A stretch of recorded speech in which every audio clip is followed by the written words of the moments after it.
G'day folks, and welcome to Down Under Yarns. Today we're tackling a story that's big, complex, and often told from only one side, the arrival of Captain James Cook in Australia. We'll explore the moment that changed everything, when a Yorkshire farmer's kid sailed his ship into a world that was already ancient, vibrant, and deeply understood by its custodians for over 65,000 years. This is the story of Cook's arrival, but it's also the story of what that arrival meant to the people who were already here.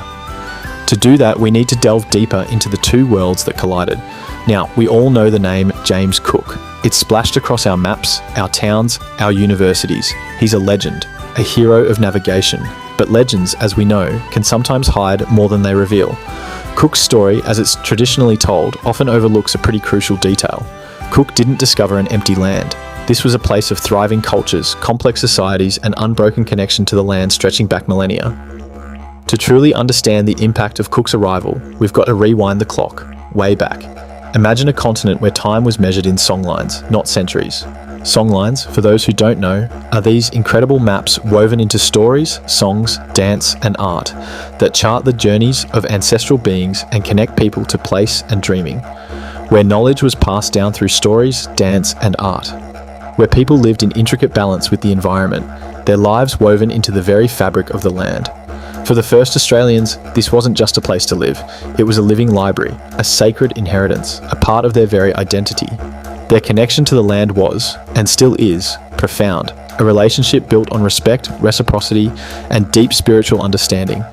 The land provided everything they needed, and in return they cared for it, ensuring its continued health and vitality. This wasn't a passive existence, it was a sophisticated and sustainable way of life that had been honed over countless generations. Then, in 1770, everything shifted. Cook, a Yorkshireman who'd risen through the ranks of the Royal Navy, was on a mission. He was a product of his time, a time of European expansion and empire building. Officially, he was tracking the transit of Venus from Tahiti, a scientific endeavour. But his secret orders? To find the fabled southern continent, Terra Australis. Britain, like other European powers, was hungry for new lands, new resources, new territories to add to its growing empire. The idea of this vast, undiscovered continent filled their imaginations with visions of wealth and opportunity. Cook's ship, the Endeavour, wasn't some glamorous vessel. As we've mentioned, she was a converted coal carrier, sturdy, practical, and packed with a crew of sailors, scientists, and botanists, eager to see what this new world held. Life on board was cramped and often harsh, a far cry from the comforts of land. Among them was Joseph Banks, a wealthy and influential botanist with a passion for cataloguing the natural world. His presence on the voyage speaks to the scientific curiosity of the time. After months at sea, battling scurvy and navigating treacherous waters, Cook and his crew reached the eastern coast of Australia. On April 19, 1770, a young crew member spotted land near what we now call Point Hicks in Victoria. This moment, this first sighting, marked the beginning of a new era, an era of contact and conflict that would forever change the course of Australian history.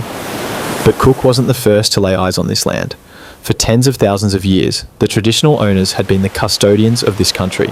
Their campfires, their stories, their very existence were woven into the landscape. They had thrived here, adapted and developed complex societies long before any European ship appeared on the horizon. 10 days later, Cook and his crew sailed into a place the locals called Gamay. Cook named it Botany Bay, after the incredible variety of plants that Joseph Banks was busy collecting. This place, now a suburb of Sydney, holds a complex significance in Australian history. What followed was a clash of worlds. Cook and his men, focused on mapping, collecting and claiming, didn't fully grasp the complexity of the society they'd encountered. They saw the land through a European lens, as something to be explored and exploited. The Gwagal people of the Dharawal nation, who had been observing these strange newcomers, saw them as intruders, disrupting the ancient rhythms of their lives. The initial meeting was tense. The Gwagal warriors, armed with spears, stood their ground, performing a ceremony to assert their sovereignty and explain that these newcomers were on their land without permission. It was a moment of profound cultural misunderstanding. Cook, misunderstanding their intent, offered beads and fired muskets. These actions, intended as gestures of goodwill or displays of power, were interpreted very differently by the Gwagal people. This moment of misunderstanding was a microcosm of what was to come.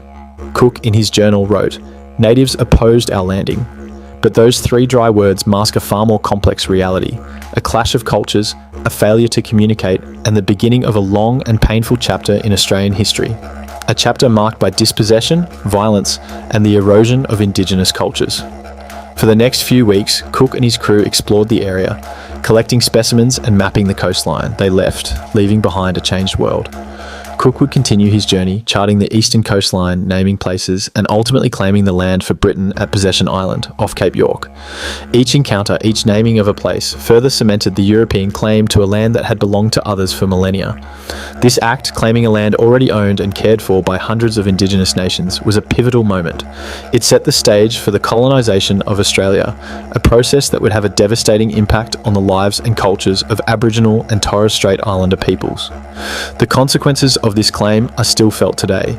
Cook's legacy is complex. He was a skilled navigator, a brilliant cartographer, and a product of his time. But his arrival marked the beginning of a profound and irreversible shift for Australia's First Peoples. It's a story we're still grappling with today, a story that demands we listen to all voices, especially those who were here long before the endeavour ever appeared on the horizon. It's a story that requires us to move beyond simple narratives of discovery and explore the complexities of history, acknowledging both the achievements and the profound losses that have shaped our nation. This is just the beginning of the story. Next time on Down Under Yarns, we'll delve into the arrival of the First Fleet in 1788 and the establishment of the first British colony in Australia. We'll continue to explore this history, always keeping in mind the perspectives of those whose story has often been left out, because only by understanding the full story of our past can we hope to build a more just and equitable future. Thanks for joining me.